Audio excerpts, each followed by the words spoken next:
Then Kevin Hayes. Contact in front again. A penalty's coming up here.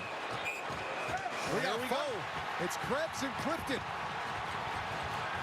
Connor Clifton is returned to Buffalo with a couple rights on Krebs. He's got that right on 3. And a couple face shots and a big overhand right from Connor Clifton. Another one, body shot. Another overhand and a few more rights from Clifton. And then he mixes in a left. He's back in Buffalo, and he's won this fight clean. Him and Krebs went right into Shilov's.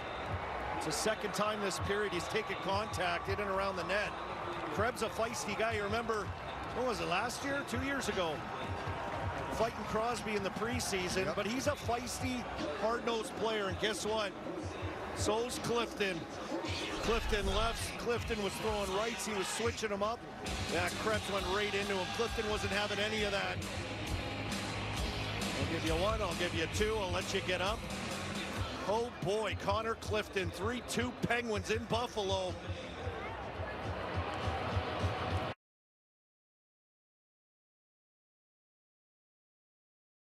The extra attacker is on. It will be a power play, and now on the near side, Tkachuk has words for Kucherov as well. Now here comes the nonsense. This is all on Tkachuk here. Tkachuk and Hagel. This has been before, and Hagel's got the jump on him, and he's feeding him pretty good. Here comes Tkachuk back. Forsling and Moser. They're throwing punches as well, but the gloves stay on. Bout A is Hagel and Tkachuk. And now Forsling and Moser, and now it's officially a fight. And Forsling has Moser down, and they have to be separated. There's going to be a whole lot of game misconducts coming out of this. Garrett Rank is the official. He's on his own. And he's trying to separate Moser and Forsling. Hagel's trying to wave the crowd up. But this all started way behind the play when Mikkola knocked over Kucherov. Then Tkachuk came from the backside and knocked over Kucherov again. And that's when Hagel jumped in and started giving it to Tkachuk. Well, Dave Jackson, obviously, it probably seems to the officials like they know what this game might become the rest of the way. How do you stop it from becoming what I'm sure maybe you're afraid it will turn into, and that is a gong show? Well, Bob, it's 4-0 right now in third period. The outcome's probably not in jeopardy here. The referees realize what this could become. Sometimes you got to protect players from themselves. You know what I mean? You keep a guy in the game right now, he might come out and do something worse when his penalty expires. You're going to see misconducts. You'll probably see game misconducts. Every time there's a fight, any fight that occurs after the original fight is a game misconduct for a subsequent altercation following the first fight. So I think we're going to see at least one game misconduct to a player on each team. We might see multiple game misconducts. You'll definitely see 10-minute misconducts here, and they're going to keep that up the rest of the way. They'll go to the coaches and tell them, guys, we're not going to tolerate any of this the rest of the game. There's going to be severe penalties, so either play within the rules or you're going to be going to the dressing room early. Remember back to the Four Nations, Tkachuk and Hagel on that Saturday night in Montreal. They go again here. So Mikkola has already knocked over Tkachuk, or knocked over Kucherov. Here comes Tkachuk easing his way back behind, and there's only one way that, or one reason he took the route he did, and that was to run into Kucherov. Here come the penalties with Garrett Rank. Penalties on the play. Florida penalty, number 77 and number 19. Both guys have 2 minutes for interference. Number 23, number 9, and number 6 have a 10-minute misconduct. And Florida, number 42, has a 5 minutes for fighting and a game misconduct for the secondary altercation. And number 19 has 5 minutes for fighting and a game misconduct. Sorry, no game misconduct to number 19. Tampa penalties, number 90, 5 in a game for fighting. Number 38 has 5 minutes for fighting. And number 86, 37, and 59 have a 10-minute misconduct. Tampa Bay will have a 2-minute power plays. All right, Dave Jackson, did you ever have to write the Magna Carta down the way Garrett just did and literally have to read it off to the crowd just to keep it straight? Sure. So what I used to do was carry a notepad in my pocket, especially in the minor leagues. You'd pull out a little pencil, you'd write numbers down, try and get them right. But these guys at the NHL level in the box, they're your friends. They help you out. When they come over to the box, the referees, they start discussing penalties.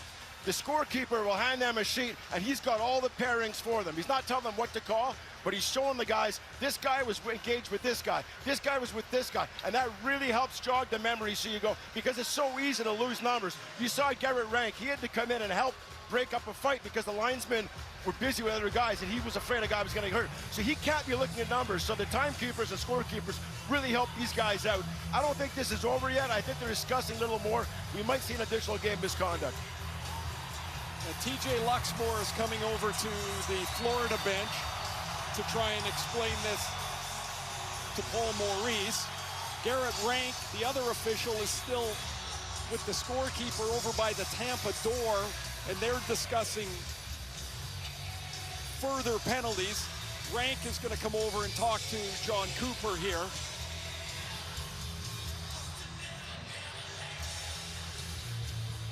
So basically, they're trying to, I mean, with all of that being broadcast in the arena, it actually got quite confusing at a certain period of time to figure out exactly who had what in the penalties. At one point, they announced 2-5-10 for Tkachuk. Then they said 2-5 game. Then they said no game. So I'm not real sure at this point exactly what the final penalties are. And talking to you between periods, Ray, you said the only way we get to this type of game at 4-0 right before the Olympic break is if someone in the game takes a run at an opposing team superstar, like a Reinhart or a Kucherov. Well, Kucherov gets into it with Mikkola, and then you see that circuitous route taken by Tkachuk from the bench. He goes and seeks out Kucherov, and now the Lightning are compelled to jump in. So you see Mikkola and Kucherov, and they get into it. Mikkola with a shoulder. He heads off to the bench, and as he arrives on the bench, who changes? But Matthew Tkachuk for Mikkola, and then this all begins. See, Sabrango's racing around trying to find somebody. Gord's got him. Radish is on the pack. Bennett's like, hey, wait a minute, I don't have anybody here, and so he's going to get tied up. I can't think J.J. Mosier has fought very often, and he got spun around by Forsling pretty good. Forsling's just laying the right hands to him here, and in the backgrounds, the main event is Hagel and Tkachuk are throwing him pretty good.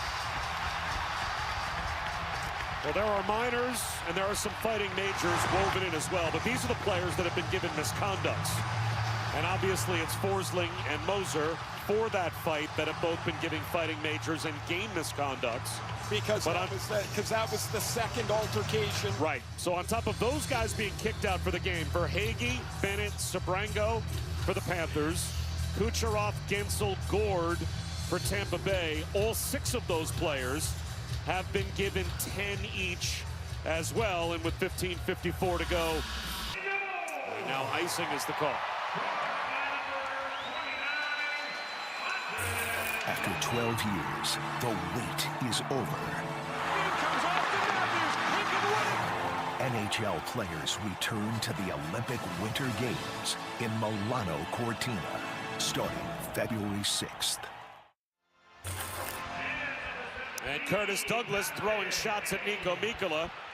Maybe because Mikkola on Kucherov was the original collision that got the entire fracas started, that put all of the players that are in the box originally. Douglas is the only player of the 2 that dropped the gloves, so he's being shown the door. Almost any interaction now will be a game misconduct, or we're getting into the point where a 10 will do the same thing. But this is housekeeping that will continue on as see Douglas and Mikkola right in the middle of the ice, and certainly that is. Tampa Bay penalty number 42 has 5 minutes for fighting and a game misconduct for an aggressor.